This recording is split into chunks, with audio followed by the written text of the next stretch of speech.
मला माझा भारत देश विकायचा आहे. मला माझा भारत देश विकायचा आहे. मला माझा भारत देश विकायचा आहे. काय तुम्हाला तुमचा भारत देश विकायचा आहे? हो, मला माझा भारत देश विकायचा आहे. काय तुम्हाला तुमचा भारत देश विकायचा आहे? मला माझा भारत देश विकायचा आहे. का विकायचा तुम्हाला तुमचा भारत देश? माझ्या भारत देशात एकाही महिलेवर अत्याचार होत नाही, म्हणून मला माझा भारत देश विकायचा आहे.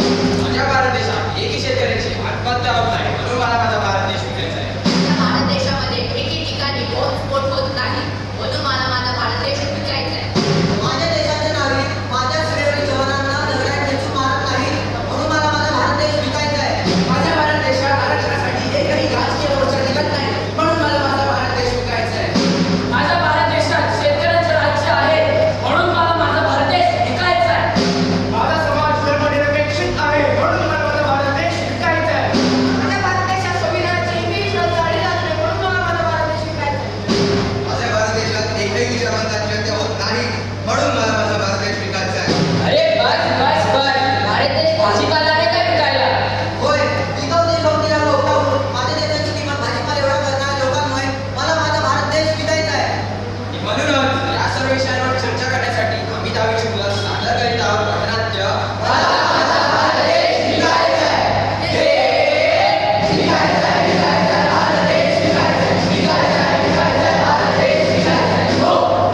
Breaking news, breaking news, breaking news.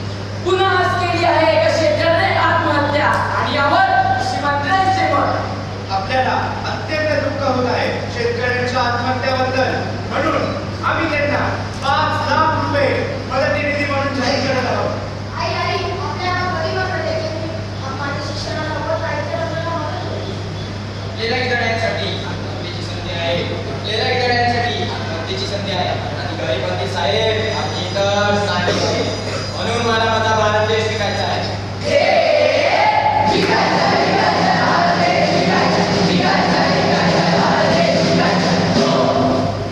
रावणाने सीतेचे अपहरण केले, युद्ध करून रामाने तिला वाचवले.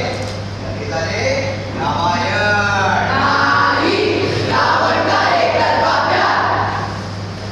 तर आता आपण जाऊया द्वापर युगात. मीरा, तुम्हें शादी करनी ही होगी. ये पिताश्री, मेरी शादी तो नहीं ऐसे हो चुकी है. तुम उसके लिए कुछ भी कर सकती हो ना, तो ये लो, इसे पी लो. हाँ पिताश्री, नहीं मेरे उसे मत पीना, उसमें जहर है. नहीं करेगा, इस जन्म में नहीं बसी, लेकिन अगले जन्म में हमारा मिलन जरूर होगा. तो ये था मीरा का बेप्यार सा प्यार. काय रे बाबा, कधी सुद्धा ठेवतो. कालच हे तुला माहिती आहे ना, आपला हात गायबच राहतं. अरे ती मग तुझी आज्ञा मागते. हे अशा आईला मी बोला, तुला सेवेला नाही सांगितलं, तरी तुमच्या घरी आई-वडील नाहीत का? तू मला नाही सांगतेस, मला हे घे. ही समज नव्हती. सीतेला स्पष्ट नव्हतं रावणाला. ही समज नव्हती की कृष्ण काळा की गोरा हे न जाणता त्याच्यासाठी विश्वास आपल्याला प्राशन करणारा मीरेला. त्या उदाहरणात भगवंता किंबहुना कृपा आम्हाला त्या प्रेमाची परिभाषा काही समजलीच नाही.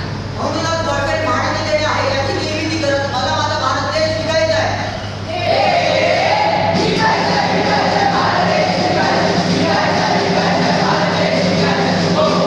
तर चला आपण भूतांचे भेट घेऊ. म्हणजे भूतांचे नाव तरी काय?